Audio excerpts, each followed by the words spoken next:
Visit licensuraexams.com and try our samples completely free of charge.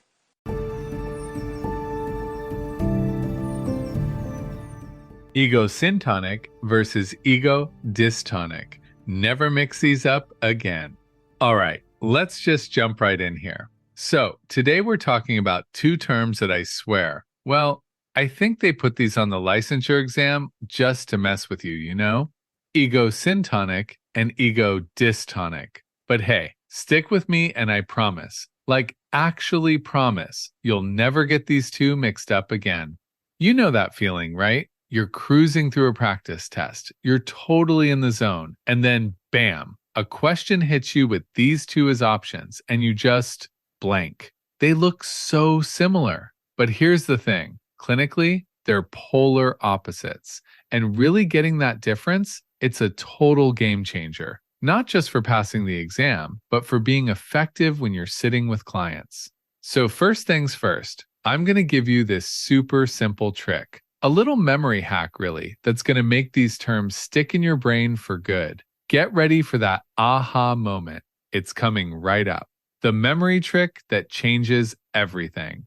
Okay, this is it. This is the whole key right here. Just look at the words, ego syntonic. It syncs up with your ego, with your self-concept. It feels right to them. It fits who they think they are. Then you've got ego dystonic. It feels disturbing to them. It's distressing. It doesn't belong in their world. I mean, that's it. Syntonic is in sync. Dystonic is disturbing. Pretty simple when you break it down like that, huh? What ego syntonic actually looks like. So let's break down ego syntonic a little more. When a behavior is ego syntonic, the person is basically saying, yep, this is me. This is just how I roll. There's like zero internal conflict going on. They see what they're doing as totally rational and just a part of who they are, even if it's driving everyone around them absolutely nuts. Think about it this way. You might have a client who comes in and says something like, well, I demanded to speak to the manager because I deserve better service than what I was getting. That hostess was clearly incompetent.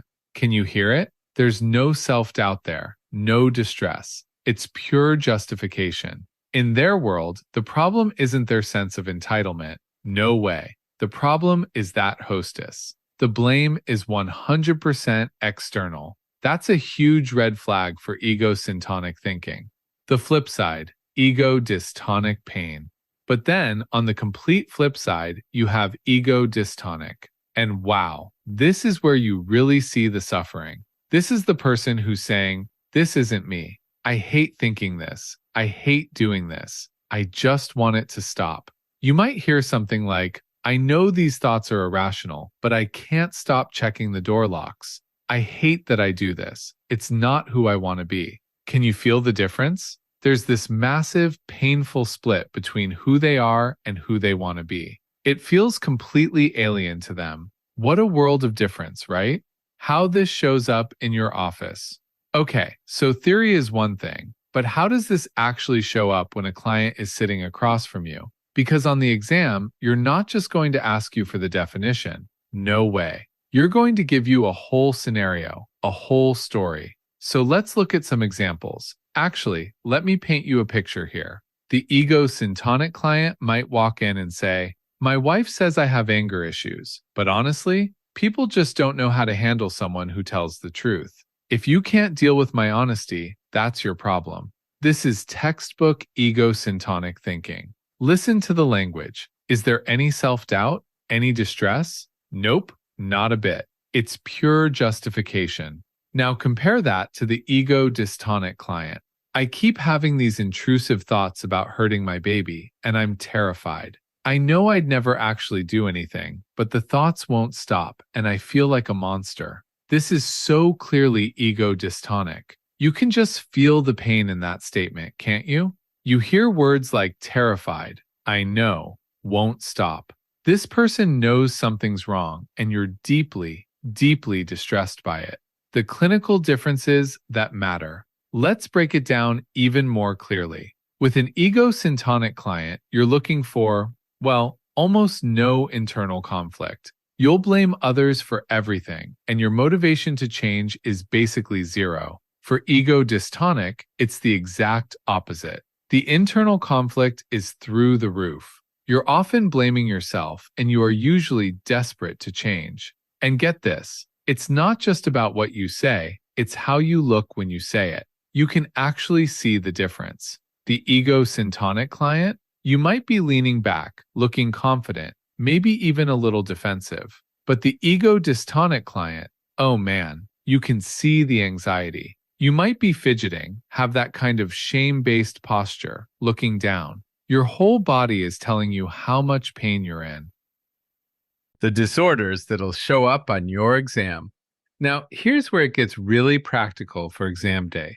Certain disorders almost always fall into one category or the other. And trust me, the exam writers love to test you on this stuff. For ego syntonic disorders, think personality disorders, like almost all of them. Your narcissistic personality disorder client, they genuinely believe they are superior. There's no problem in their mind. Antisocial personality disorder, same deal.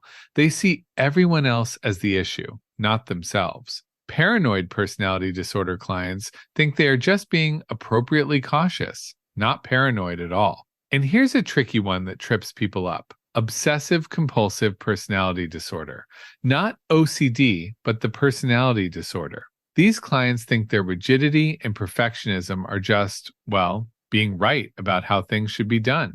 You'll also see ego syntonic presentations in early stage anorexia nervosa. The client often sees the restriction as a form of control and discipline, not as a problem. Substance use disorders can be ego syntonic too, especially when denial is strong. And delusional disorder? Oh man, the client is absolutely convinced their beliefs are real and everyone else just doesn't get it. Now flip all of that around for ego dystonic disorders.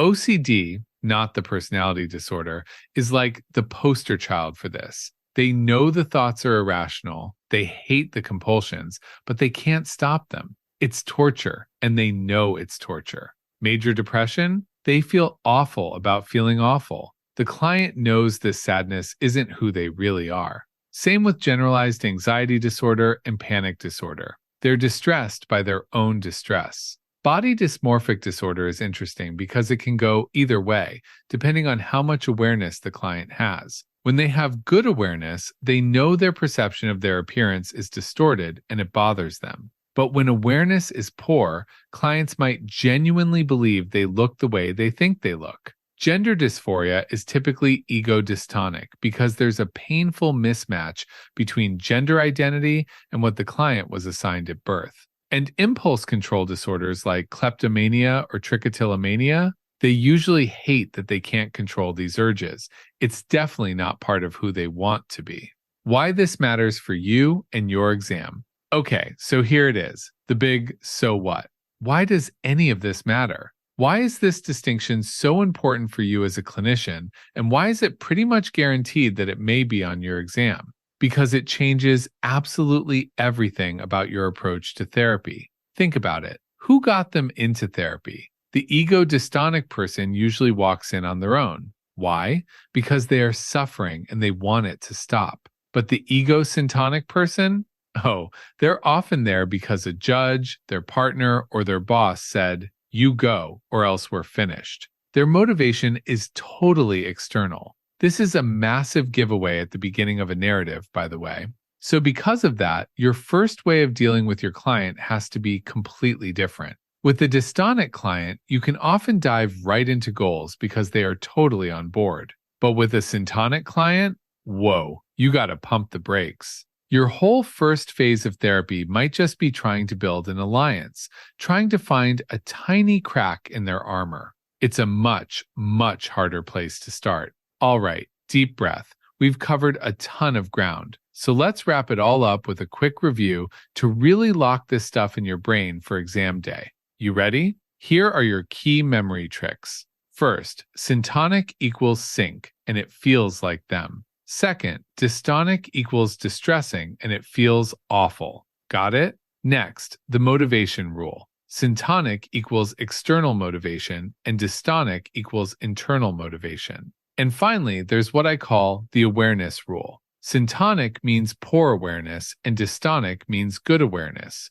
Boom, that's it. If you're going to take a mental screenshot of anything today, make it this comparison. I'm serious. This is pure gold for your exam. Ego syntonic means no distress, poor awareness, external motivation, blames others, and has a defensive posture. Ego dystonic means high distress, good awareness, internal motivation, blames self, and has an anxious presentation. This is the thing to look at right before you walk into that testing center or sit down at your computer if you're taking the exam at home. So I'll leave you with this final question to really make it all click. The next time you see one of these questions on a practice exam, what's the very first clue you're going to look for? Are you seeing the client's internal distress, or are you hearing their external justification? If you can answer that, well, you've got this. And remember, it's in there.